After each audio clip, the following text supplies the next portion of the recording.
إنك حميد اللهم بارك وباسم رضيت بالله رب السلام عليكم ورحمة الله وبركاته.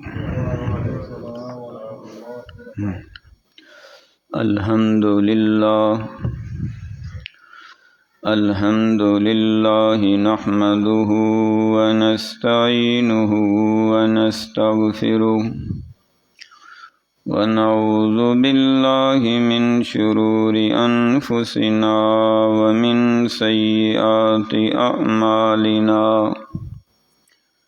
من يهده الله فلا مضل له ومن يضلله فلا هادي له. ونشهد أن لا إله إلا الله وحده لا شريك له. ونشهد أن محمدا عبده ورسوله صلى الله عليه وعلى آله وأصحابه وأهل بيته وسلم. اللهم صل على محمد وعلى آل محمد كما صليت على إبراهيم وعلى آل إبراهيم إنك حميد مجيد. اللهم بارك على محمد وعلى آل محمد كما باركت على إبراهيم وعلى آل إبراهيم إنك حميد مجيد. أرسله بالحق بشيرا ونذيرا بين يدي الساعة. سبحانك لا علم لنا إلا ما علمتنا إنك أنت العليم الحكيم. رب اشرح لي صدري ويسر لي أمري واحلل عقدة من لساني يفقهوا قولي. رب زدني علما وحلما وحكمة. أما بعد فإن أحسن الحديث كتاب الله بدعة وكل بدعة ضلالة وكل ضلالة في النار. قل رب أعوذ بك من همزات الشياطين وأعوذ بك رب أن يحضرون. أعوذ بالله السميع العليم من الشيطان الرجيم من همزه ونفخه ونفثه. بسم الله الرحمن الرحيم. وَلْتَكُن مِّنكُمْ أُمَّةٌ يَدْعُونَ إِلَى الْخَيْرِ وَيَأْمُرُونَ بِالْمَعْرُوفِ وَيَنْهَوْنَ عَنِ الْمُنكَرِ وَأُولَئِكَ هُمُ الْمُفْلِحُونَ.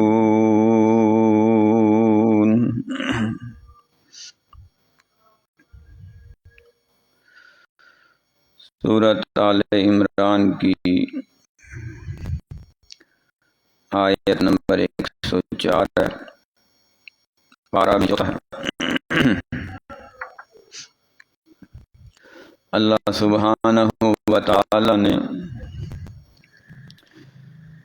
اس مقام پر اہل ایمان کو ترغیب دلائی ہے.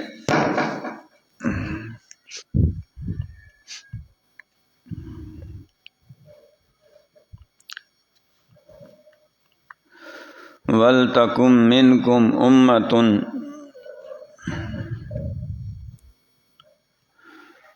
تم میں سے ایک امت ہونی چاہیے. یدعون الی الخیر، جو خیر کی طرف بلائے.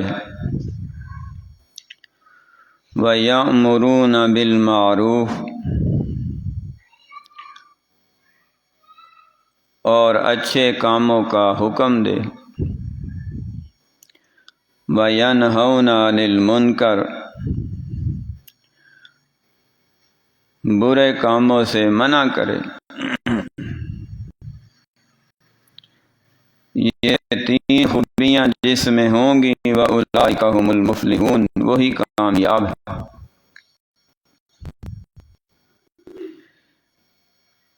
امت تو ساری ہے، امت محمدیہ صلی اللہ علیہ وسلم۔ فرمایا اس امت میں بھی ایک امت ایسی ہونی چاہیے جس میں یہ تین صلاحیتیں، تین خوبیاں ہوں، تو ان کو اللہ تعالیٰ دوسروں سے پہلے کامیاب کر دیں۔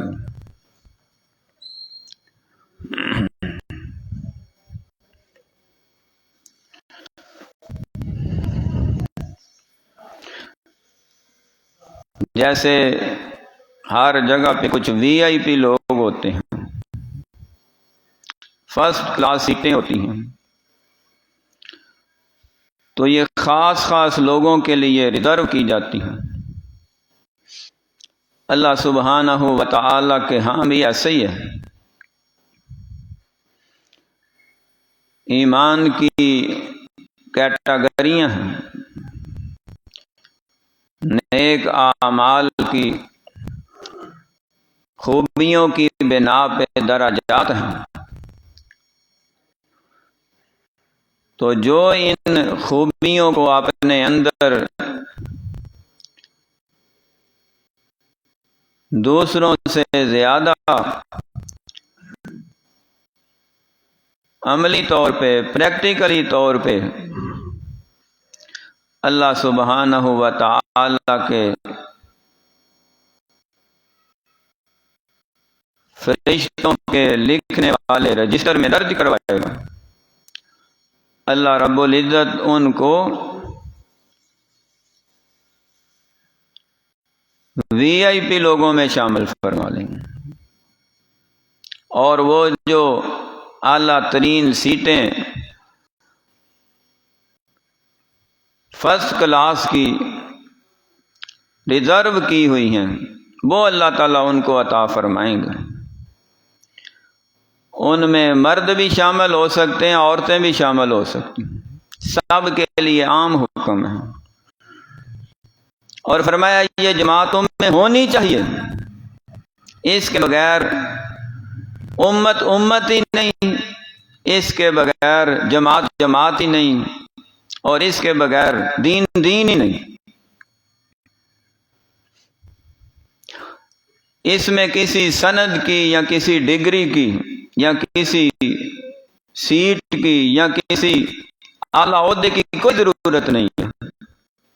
ہر بندہ اعلیٰ عہدے سے لے کے سب سے آخری عام انسان تک جو ایک ذاتی زندگی گزار رہا ہے، وہ بھی اس میں شامل ہو سکتا ہے، کیونکہ اللہ رب العزت کے کاغذوں میں، اللہ تعالیٰ کے دربار میں عہدے کی، دولت کی، سرمایہ کی، جاگیر کی اور دنیاوی پروٹوکول کی یا جسمانی صحت کی یا پھر حسن کی یا پھر بندے کے علم کی، وہ کوئی حیثیت نہیں ہے، بلکہ اللہ تعالیٰ تو دیکھتے ہیں کہ اس کے اندر مالک کی محبت کتنی ہے، رضا کتنی ہے، خلوص کتنا ہے، اور اس کے اندر عمل کی طاقت کتنی ہے۔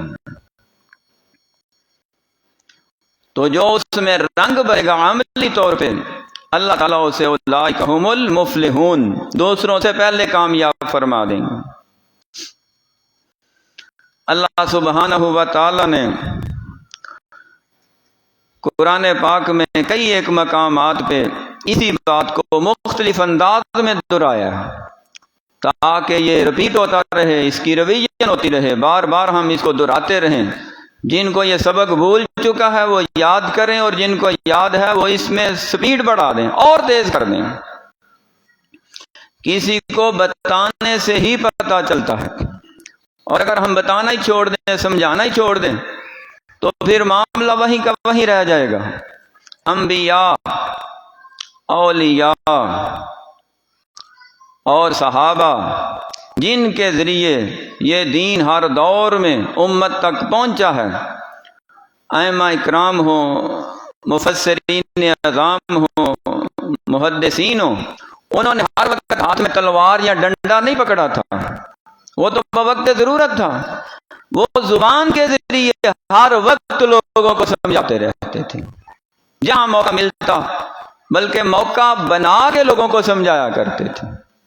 اور یہی سب سے بڑی محنت تھی انبیاء کی، سارے انبیاء کی، جو جلیل القدر انبیاء ہیں۔ قرآن پاک کی احادیث کی روشنی میں آپ سٹڈی کر کے دیکھ لیں، ہر نبی نے یہ جو 3 کام اس آیت میں بیان ہوئے ہیں، یہ ہر نبی کا اولین منصب، فرضی منصب تھا۔ تلوار تو کسی نبی نے اٹھائی ہے، اور وہ بھی جب ضرورت ختم ہو گئی ہے، پھر اصل کام جو اللہ سبحانہ و تعالی نے ہر مسلمان پہ اس کی حیثیت کے مطابق واجب اور فرض کیا ہے، وہ یہی ہے، وَلْتَكُن مِّنكُمْ أُمَّةٌ يَدْعُونَ إِلَى الْخَيْرِ، خیر کے کاموں کی طرف بلاؤ ان کو، اور ہر بندے کو پہچانے خیر کس کو کہتے ہیں، بلائی کا کام کون سا ہے، بہتری کا کام کون سا ہے، وہ معاملہ دنیاوی ہو یا دینی ہو، ہر کسی کو بہتر کی طرف بہتری یہ بھی ہے، دوسروں کی خیر کرنا، بھائی کرنا، ان کا فائدہ کرنا، ان کو نقصان سے بچانا۔ کسی بندے نے لوڈنگ پہ سامان لے جاؤ اور پیچھے سے اس کا سامان گرتا جا رہا ہو، تو پیچھے لوگ آواز دیتے ہیں، بھائی تمہیں خبر نہیں، تمہارا سامان، تمہاری بوری لیک ہو گئی ہے، دانے گر رہے ہیں، ان کو سنبھال لو۔ یہ بھی خیر خواہی ہمدردی۔ وہ دور سے آواز دیتے ہیں، بھائی موٹر سائیکل کی یہ ہیڈ لائٹ جل رہی ہے، دن چڑھ چکا ہے، لائٹ بند کر لو، یہ بھی بلائی ہے۔ وہ اس کو سٹینڈ اٹھانا یاد، بھائی سٹینڈ چک لا، بھائی یہ بھی بلائی ہے، یہ بھی خیر خواہی ہے۔ لیکن ان سب میں جو جذبہ حب الوطنی ہے، جو جذبہ خیر سگالی ہے، جو ایک جذبہ مسلمانی ہے، وہ لازمی ہونا چاہیے۔ کسی کی ہوٹنگ نہ ہو، مذاق نہ ہو، تمسخر نہ ہو، اور کسی کو نیچا دکھانے کے لیے یہ کام نہ ہو، خالص اللہ کی رضا کے لیے، مخلوق کی خدمت کے لیے اور اپنے مسلمانوں کی بھلائی کے لیے یہ کام کیا جائے۔ تمہارے اتنے کہنے سے وہ نقصان سے بچ جائے گا، اس کا فائدہ ہو جائے گا، اللہ تمہارے کھاتے میں اجر و ثواب کا اضافہ فرما دے۔ ہر کام میں بندہ نیکی اٹھا سکتا ہے، ہر جگہ فائدہ اٹھا سکتا ہے، لیکن بنیادی بات یہ یاد رکھنی ہے، اپنے علم کے زور پہ یا اپنی طاقت کے زوم پہ یا اپنے سٹیٹس کے اور اپنے عہدے کا غلط استعمال کرتے ہوئے کسی کو ہٹ نہیں کرنی، تمسخر نہیں، مذاق نہیں اڑانا، اسے نیچا نہیں دکھانا، بلکہ جس کو بھی خیر بلائی کی طرف بلانا ہے، پیار، محبت اور انتہائی انکساری کے ساتھ، عاجزی کے ساتھ بلانا ہے کہ اس کی ہمدردی اس قدر ہو، الفاظ سے ہمدردی ہو، لہجے سے ہمدردی ہو کہ وہ تمہاری ہمدردی اور اپنائیت کو دیکھ کے اپنا عمل بھول جائے اور ساری زندگی کے لیے تمہارا گرویدہ ہو کر رہے۔ یہ تو چاہت اور محبت ہے، یہی اسلامی بھائی چارہ ہے، یہی مدینہ منورہ کے انصار اور مہاجرین کا جو مواقعات مدینہ فرمایا تھا، اس کی پہلی اور بنیادی خوبی یہ تھی، خیر کی طرف بلانا ہے۔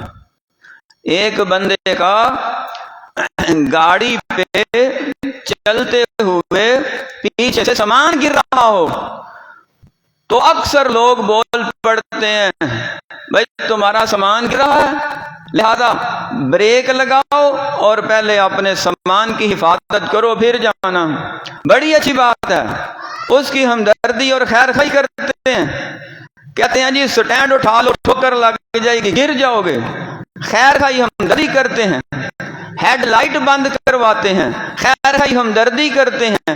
کیا کبھی کسی نے یہ بھی سوچا کہ یہ بندہ بے نماز ہے، ساری عمر کا بے نماز ہے، میں اس کو یہی کہہ لوں تمہارا اتنا بڑا نقصان ہو گیا ہے، اس کو تو بچا لے اور آئندہ کے لیے نمازی بن جائے۔ دنیاوی نقصان تو ہمیں بڑا نظر آتا ہے، جو اس کا دینی نقصان ہو رہا، آخرت کا نقصان ہو رہا ہے، اس کا کون سوچے گا؟ اس کی فکر کون کرے گا؟ اسی کے بارے میں تو اللہ نے فرمایا اگر سارے یہ کام نہیں کرتے تو ایک جماعت بناؤ، اپنے اندر امت بناؤ، اور امت اس قدر ہوتی ہے کہ وہ ایک بہت بڑی تعداد میں ہر جگہ پھیل جاتے ہیں، اور ان کا آپس میں رابطہ ہوتا ہے، ایک دوسرے کو بریف کرتے رہتے ہیں، اور جن کے اندر کمزوریاں ہوتی ہیں ان کی اصلاح بھی ہوتی رہتی ہے۔ کام کیا کریں؟ یدعون الی الخیر، عام انسانوں کو، رایا کو، مسلمانوں کو، لوگوں کو، مسلم ہو غیر مسلم ہو، کسی فرقے کا ہو، کسی جماعت کا ہو، کسی برادری کا ہو، کسی رنگ و نسل کا ہو، کسی ملک کا ہو، کسی شہر کا ہو، بولی کوئی بولتا ہو، زبان لینگویج اس کی کوئی اور ہو، لیکن تم اسے اپنے الفاظ میں دنیاوی نقصان سے بھی بچاؤ، دینی نقصان سے بھی بچاؤ، اس کا فائدہ کرو، بھلائی کرو، خیر خواہی ہمدردی کرو، اس کے ساتھ تعاون کرو، یامرون بالمعروف،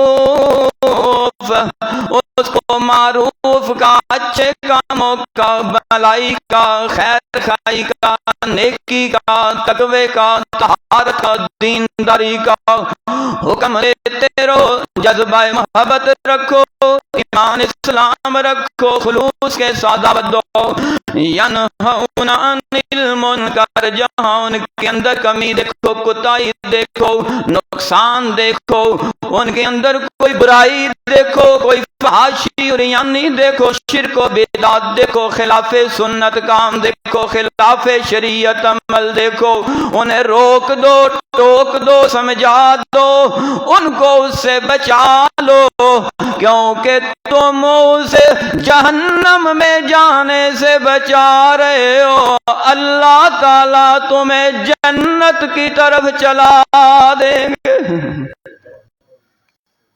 کسی کو جہنم سے بچانا، اپنے آپ کو جنت میں لے جانا ہے، یہی تو فلاح ہے، یہی تو کامیابی ہے، سب سے بڑی کامیابی یہی ہے۔ جس کو جنت کا داخلہ مل گیا، جہنم سے بچا لیا گیا، وہی کامیاب ہے۔ یہ اصل قانون اللہ نے بیان فرمایا، اور اس کو ہر وقت ذہن میں رکھنا چاہیے۔ نبی پاک صلی اللہ علیہ وسلم اپنی حدیث کے ذریعے جو روایات کی صورت میں ہم تک پہنچی ہیں صحیح ترین کتابوں میں، ان میں بڑی رہنمائی فرمائی۔ آقا علیہ السلام نے فرمایا تم نیکی کا حکم دیتے رہو، برائی سے منع کرتے رہو، اور اگر یہ کام چھوڑ دو گے تو یہ کام رہتا رہتا رہتا رہتا ختم ہونے کے برابر ہو جائے گا، پھر تمہارے اوپر اللہ کی طرف سے قہر نازل ہو، غضب نازل ہوگا، عذاب نازل ہوگا، تمہیں پتہ ہی نہیں چلے گا مار کہاں سے پڑ رہی ہے، تم دعائیں بھی کرو گے، اللہ تمہاری دعائیں بھی قبول نہیں کریں گے۔ اللہ اکبر، کس قدر بڑا دھچکا ہے۔ اللہ دعا تو قبول ہونی چاہیے، تو دعا کی قبولیت کے لیے شرط یہ ہے کہ پہلے اپنے آپ کو اس قابل بناؤ، جس دل میں ہو حق کے لیے مرنے کی تڑپ، پہلے اپنے پہ کرے خاکی میں جان پیدا کرے، رمے زندگی سمے زندگی غمے زندگی ہے، کبھی جان اور کبھی تسلیم جان ہے زندگی، اپنے اندر وہ خوبیاں صلاحیتیں شرائط پیدا کریں، ادھر بندہ ہاتھ اٹھائے ادھر رب تعالیٰ قبولیت کی مور عطا فرما کے ساری دعائیں قبول فرما لے۔ تو دعا کی قبولیت کے لیے بھی یہ شرط لگائی کہ پہلے تم لوگوں کو نیک کام کا حکم دو اور برے کاموں سے منع کرو۔ تو کیا ہم لوگوں کو ہی نیکی کا حکم دیتے رہیں اور خود نیکی نہ کریں؟ یہ تو امر محال ہے کہ ایک بندہ دوسروں کو سڑک پہ کھڑا ہو کے کئی جا رہا ہے نماز پڑھو خود پڑھتا نہیں ہے، تو کیا اسے یہ کہنے کا ثواب ملے گا؟ قطعاً نہیں ملے گا۔ یہی تو بہت بڑی خرابی تھی جو یہودیوں کے علماء میں، ان کے راہبوں میں پیدا ہو گئی۔ لوگوں کو نیکی کا حکم دیتے رہے اور خود نیکی سے بھاگتے رہے، لوگوں کو عبادت کی طرف بلاتے رہے، خود عبادت سے بھاگتے رہے، لوگوں کو اللہ کی طرف بلاتے رہے اور خود اللہ کے راستے سے دور بھاگتے رہے۔ دین کا لبادہ اوڑھ کے دین کو استعمال کیا انہوں نے، دین کے ذریعے دنیا بنائی انہوں نے۔ اللہ نے ان کے بعد دنیا میں آنے والے لوگوں کو بھی ان کی زبانوں پہ پہلے ایسے بد عمل اور علماء سوء پہ لعنتیں اور پھٹکاریں نازل فرمائی، دنیا بھی گئی آخرت بھی تباہ ہو کے رہ گئی۔ تو جو یہ سمجھتا ہے کہ میں اپنے لیکچر کے ذریعے، اپنے خطاب کے ذریعے، اپنے خطبے کے ذریعے، اپنے درس اور واعظ کے ذریعے اور اپنے جناب فیمس ہونے کے لیے، سبسکرائب کیا کہتے ہیں بڑھانے کے لیے، اپنے ویو بڑھانے کے لیے، تو میں اس طرح کے بڑے بڑے لیکچر لوڈ کروا کے آگے آگے سینڈ کری جاؤں، دنیا تو آئی جائے گی، تعریفیں بھی ہوتی رہیں گی۔ اگر وہ خود بندہ بے نماز ہے، خود خلاف شریعت عمل کرنے والا ہے، خود اس کی زبان اور آنکھیں، جسم کے اعضاء اللہ رسول کے نافرمان ہیں، اسے اتنے بڑے لیکچر ریکارڈ کروانے کا رتی برابر بھی فائدہ نہیں ہوگا، سارا تباہ و برباد ہو کے رہ جائے گا۔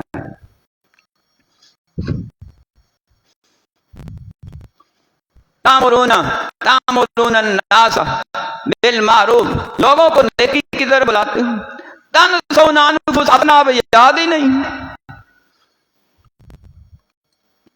تو اللہ سبحانہ و تعالی نے جہاں ہمیں اس بات کی طرف رہنمائی فرمائی ہے کہ لوگوں کو بلانا، وہاں پہلے لازمی طور پہ یہ ہے کہ وہ عملی خوبیاں اپنے اندر پیدا کرو، اور اگر اپنے اندر وہ خوبیاں نہیں تو کیا ہم لوگوں کو دعوت دینا چھوڑ دیں؟ ایک بندہ، اس کو کوئی پرانا مرض ہے کسی برائی کا، تو وہ یکدم چھوڑنے سے تو رہا۔ مثال دیتا ہوں، کچھ لوگ سگریٹ کے عادی ہوتے ہیں اور وہ ہیں بھی نمازی، تو سگریٹ نوشی بعض علماء کے نزدیک اس وقت حرام ہے، جیسے شراب حرام ہے، اور بعض کے نزدیک مکروہ تحریمی ہے، یعنی حرام سے تھوڑا نیچے ہے وہی بھی حرام، اور بعض کے نزدیک مکروہ ہے، انتہائی غلیظ ترین کام ہے کہ اسی سے تو سارے نشے آگے بڑھ رہے ہیں۔ جتنی نیو جنریشن ہے، نئے اٹھنے والے میل فیمیل، اسٹوڈنٹ ہو یا وہ لیبر ہو، دنیا کائنات میں اس طرح ایسی وبا چل پڑی ہے کہ نوجوان اب نشے کے بغیر ایک دوسرے کو الزام تراشی کرتے، بس تو ہی کوئی بندہ ہے، تو نشہ ہی کرنا ہی نہیں آتا۔ استغفر اللہ۔ کالجوں یونیورسٹیوں میں آئے دن خبریں آ رہی ہیں شروع کہاں سے ہوتا ہے؟ یہ جی کوئی شیشہ پی رہا ہے، کوئی شیشی پی رہا ہے، کوئی سوٹے لگا رہا ہے، کسی نے منہ میں نسوار رکھی ہوئی ہے، کسی نے فیم رکھی ہوئی ہے، کئی کئی قسم کی بلائیں ہیں۔ اب ان سے کون روکے گا؟ ہر کام بادشاہ وقت نہیں کرنا، ہر کام حکمران تو نہیں کرنا، ہر کام فوجی جرنیل نہیں کرنا، ہر کام پولیس تو نہیں کرنا۔ اگر وہ اپنی ذمہ داریاں ادا نہیں کرتے، خود اللہ کے ہاں جواب دہ ہیں، تو ہم بھی یہ ذمہ داری چھوڑ دیں۔ ماں باپ کا فریضہ بنتا ہے، جس ادارے میں پڑھتے ہیں اس ادارے کے سربراہ کا فریضہ بنتا ہے، جہاں وہ کام کاروبار کر رہے ہیں اس فیکٹری کے مالک کا فریضہ بنتا ہے۔ جب یہ ان کی دنیا سنوار رہے ہیں تو دین سنوارنے کے لیے آنکھیں بند کر لیں، اللہ کے ہاں جواب دیں گے۔ ایسے آنکھیں بند کرنے سے چھٹکارا نہیں ہوگا۔ اپنے ماتحت کو دیکھیں، اپنے انڈر میں رہنے والے لوگوں کو دیکھیں، کیا ہم ان کی اصلاح کر رہے ہیں کہ نہیں؟ اپنی اولاد کو دیکھیں، اپنے ورکر کو دیکھیں، اپنے فالور کارکنان کو دیکھیں۔ آقا علیہ الصلوۃ والسلام نے فرمایا اگر تم یہ فریضہ ادا کرنا بھول جاؤ گے تو پھر جتنی مرضی دعائیں کرو، اللہ سبحانہ و تعالیٰ کو تمہاری دعاؤں کی کوئی پرواہ نہیں ہے۔ بندہ ککا ماردا رہے، گاڑی سٹارٹ ہو نہ، بھائی سٹارٹ نہیں ہو رہی، کسی سیانے نے دیکھا تو وہ پلگ والی تار ہی نہیں لگائی، وہ تار تو پہلے لگاؤ، ایویں ککا ماری جا رہے ہیں۔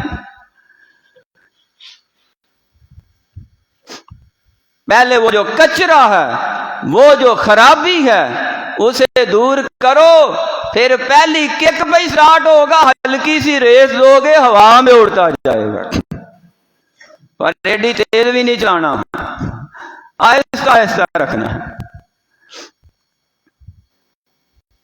تو ایمان کے بعد عمل صالح اپنے لیے اور دوسروں کے لیے اہم ترین چیز ہے، وگرنہ پہلی قوموں کی اللہ سبحانہ و تعالیٰ نے مثالیں بیان فرمائی ہیں۔ فرمایا وہ قوم جو سارے کے سارے اس دور کے مسلمان تھے، کافر نہیں تھے، اس دور کے مسلمان تھے، وقت کے پیغمبر کا کلمہ پڑھنے والے تھے، اور برائی ان میں کیا تھی؟ وہ جو ابھی میں کہہ رہا تھا، کسی ایک بندے میں کوئی ایک برائی ہے نا تو وہ آہستہ آہستہ کر کے اگر وہ کوشش کرے چھوٹ جائے گی، یکدم نہیں چھوڑ رہا تو کیا وہ لوگوں کو نیکی کا حکم دینا چھوڑ دے، برائی سے منع کرنا نہیں۔ اس فریضے کی برکت سے اللہ تعالیٰ اس کی اپنی خرابیاں بھی دور فرما دیں گے۔ یہ بہت بڑا نسخہ ہے۔ اگر کوئی بندہ چاہتا ہے نا کہ میں بے نماز سے نمازی بن جاؤں، میں تو خود بے نماز ہوں، تو لوگوں کو نماز کا کہنا شروع کر دے، اللہ تعالیٰ اس کی مدد کریں گے، اور اس کو خود خیال آئے گا کہ میں لوگوں کو کہہ رہا ہوں خود کر نہیں رہا۔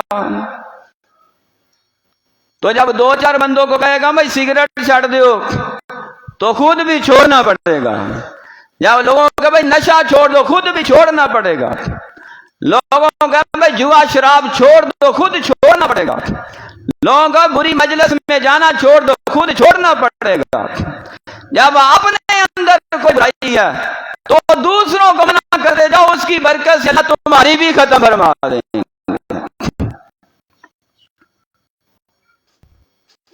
حضرت موسیٰ علیہ السلام کے جانے کے بعد بنی اسرائیل بڑی مشہور قوم ہے، بڑی باتیں قرآن پاک میں انہی کی کاؤنٹ کی گئی ہیں۔ ہماری اصلاح کے لیے فرمایا جن وجہ سے وہ قومیں تباہ ہوئی تم وہ کام نہ کرنا۔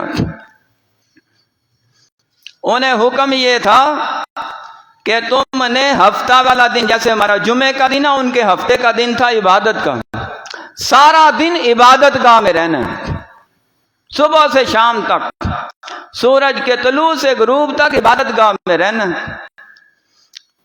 تو ان میں سے ایک طبقہ وہ تو صبح سے آ کے بیٹھ جاتے، شام تک رہتے، وہ فریضہ صحیح انداز سے ادا کر رہے تھے، اللہ تعالیٰ نے ان کو اپریشیٹ کیا، بہت سراہا ہے، ان کی تعریف فرمائی ہے، بڑے اچھے لوگ تھے۔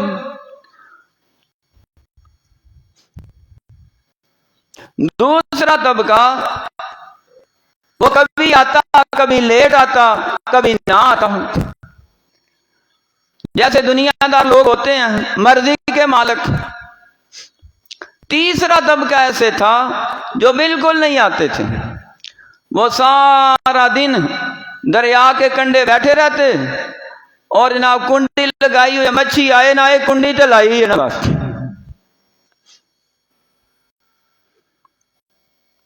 یہ ایسی ذہنیت ہے اور ایسی بری بیماری ہے کہ بندہ اپنے دماغ میں کوئی بھی برائی رکھ لے نا، کہ وہ حاصل ہو نہ ہو، دماغ اس کا خراب ہی رہتا ہے۔ کوئی بندہ ہے وہ کسی عورت کے چکر میں پڑ جائے، عورت کسی مرد کے چکر میں پڑ جائے تو حاصل ہو نہ ہو ہر وقت اس کا دماغ ضرور خراب رہے گا۔ سب سے بڑا قدرت کی طرف سے اس پہ قہر یہ نازل ہوتا ہے، نہ اس کو عبادت میں کوئی ثواب، اجر و ثواب ملتا ہے، اور نہ ہی لذت اور اطمینان اور سکون حاصل ہوتا ہے، نہ اس کو کھانے کا کوئی اور نہ اس کو سونے کا کوئی فکر نہیں، وہ اسی ڈگر میں اسی ٹینشن میں لگا رہتا ہے۔ یہ اللہ کی طرف سے اس پہ قہر نازل ہوگا، وہ اس کو خوبی نہ سمجھے، اللہ کی طرف سے عذاب ہے، اس کا سکون ہی اللہ اڑا دیتے ہیں۔ کسی شاعر نے اسی لیے کہا تھا، مرض عشق میں لعنت ہے خدا کی، مرض بڑھتا گیا جوں جوں دبا کی، یہ بڑھتا ہی جاتا، رکتا نہیں ہے۔ تو کسی برائی سے بچنے کے لیے لازمی حل یہ ہے کہ پہلے اس کو اپنے دماغ سے نکالو، اپنے دل سے نکالو، اپنے سوچ اور فکر سے نکالو، پھر آہستہ آہستہ وہ دور ہوتی جائے گی۔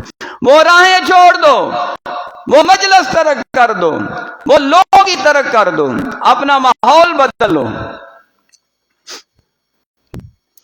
اس قوم نے سارا دن دریا کے کنڈے گزار دیا، مچھی آئے نہ آئے کنڈی لائی ہے۔ ہماری قوم کا نوجوان کیا کرتا ہے؟ کوئی حاصل ہو نہ ہو ساری رات موبائل لازمی چلا کے رکھتا ہے، فائدہ ہو نہ ہو رات برباد ہو جائے، زندگی گزر جائے، بس ایک ذہنی سکون ہے، آنکھوں کی ٹھنڈک ہے۔ خدا کا خوف کرو، تمہارے اتنا کرنے سے تمہاری دنیا کتنی تباہ ہو رہی ہے، آخرت کتنی ضائع ہو رہی ہے۔ اور وہ حضرات جو موبائل نیٹ بہت زیادہ استعمال کرتے ہیں، ان کے لیے بھی ایک مشورہ ہے، کم از کم اس کو استعمال کریں، آنکھیں بھی سکون میں رہیں گی، دماغ بھی سکون میں رہے گا، دل بھی قرار میں رہے گا، ارد گرد کا ماحول بھی آپ کے ماتحت رہے گا، اللہ تعالیٰ کی طرف سے رحمتیں بھی ہوں گی۔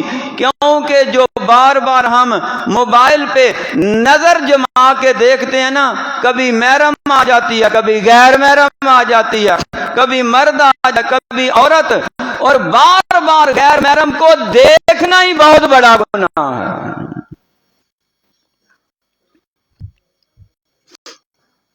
کون روکے گا اس سے؟ کون منع کرے گا؟ ہم دوسروں کو کیسے منع کریں گے؟ ہم خود تو منع ہوتے نہیں، پہلے اپنے اندر یہ خوبی پیدا کریں۔ سارا دن دریا کے کنڈے بیٹھے رہے، ہفتہ بھی گیا، عبادت کرنے بھی گیا، اور حاصل ہی کچھ نہ ہوا۔ اللہ اکبر، نہ خدا ہی ملا، نہ وصال صنم، نہ ادھر کے رہے نہ ادھر کے رہے، دو رنگی چھوڑ دے، یک رنگ ہو جا، یا سراسر موم ہو جا، یا سنگ ہو جا۔ ادھر آ مسلمان، تجھے میں بتاؤں کیوں در در کی ٹھوکریں کھا رہا ہے۔ تو نے دین محمد کو چھوڑا، تو دین محمد کو چھوڑا، اپنے کیے کی سزا پا رہا۔ صلی اللہ علیہ وسلم۔ ہر بندہ اپنے ماحول کا جائزہ لے۔ ہم ہر طرف سے بد امنی کا، دہشت گردی کا، مہنگائی کا، افراتفری کا، پریشانیوں کا، ڈپریشن کا، ٹینشنوں کا رونا روتے رہتے ہیں۔ کیا ہم اس کے حل کے لیے کوئی کوشش کر رہے ہیں کہ نہیں؟ کہ سارا کچھ سیاستدانوں پہ، حکمرانوں پہ، جرنیلوں اور ججوں پہ چھوڑا ہوا ہے۔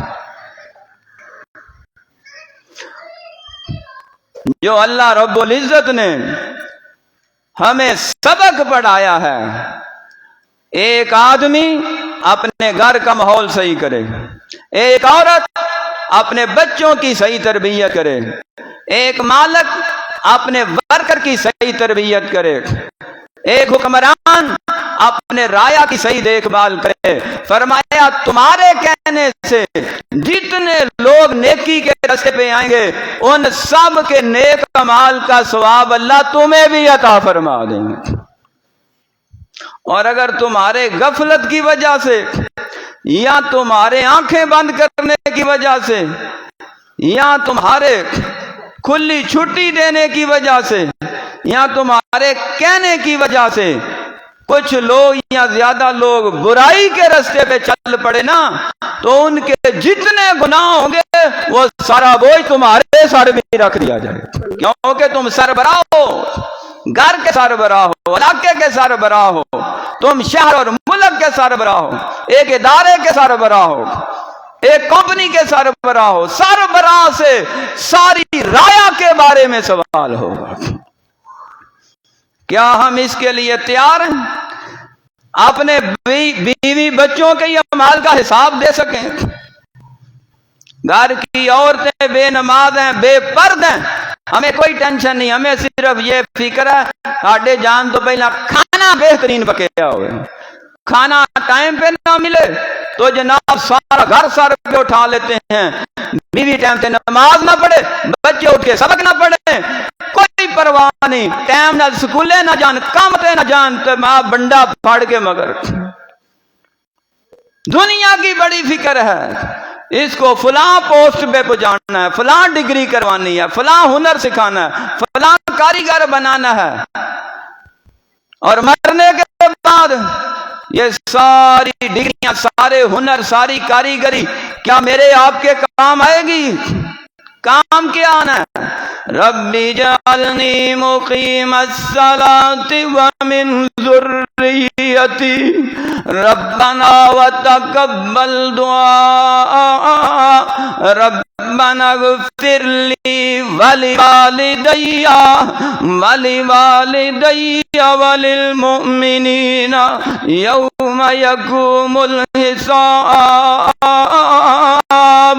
میں قبر میں پڑا ہوں اور مجھے یہ ہوا ٹھنڈی پہنچ رہی ہو، مجھے یہ دعا پہنچ رہی ہو، مجھے یہ درجات کی بلندی کی خوشخبری پہنچ رہی ہو کہ تیرے بچوں نے تیرے حق میں دعا کی ہے، ہم نے تیرے گناہ معاف کر کے جنت میں درجے بلند فرما دیے۔ یہ ٹینشن لگی ہونی چاہیے۔ یا اللہ جن کے بچے بگڑے ہوئے ہیں ان کی اصلاح فرما، ماں باپ کا فرما بردار بنا، اپنے اور اپنے محبوب نبی کا تابع دار بنا، جو بے اولاد ہیں اللہ انہیں نیک نرینہ اولاد عطا فرما، یا اللہ جو بے اولاد ہیں انہیں اولاد عطا فرما، جن کو اولاد دی ہے ان کی اولاد نیک فرما۔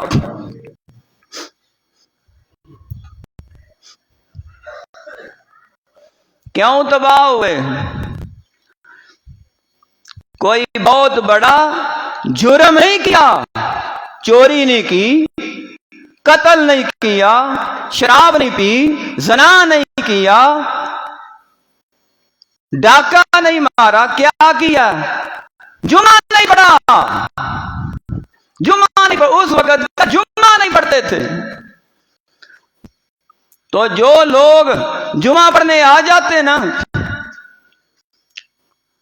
وہ بھی بس اپنے دھیان سے پڑھ کے چلے جاتے ہیں، انہیں بھی کوئی ٹینشن نہیں، بھائی وہ کیوں نہیں پڑھتے۔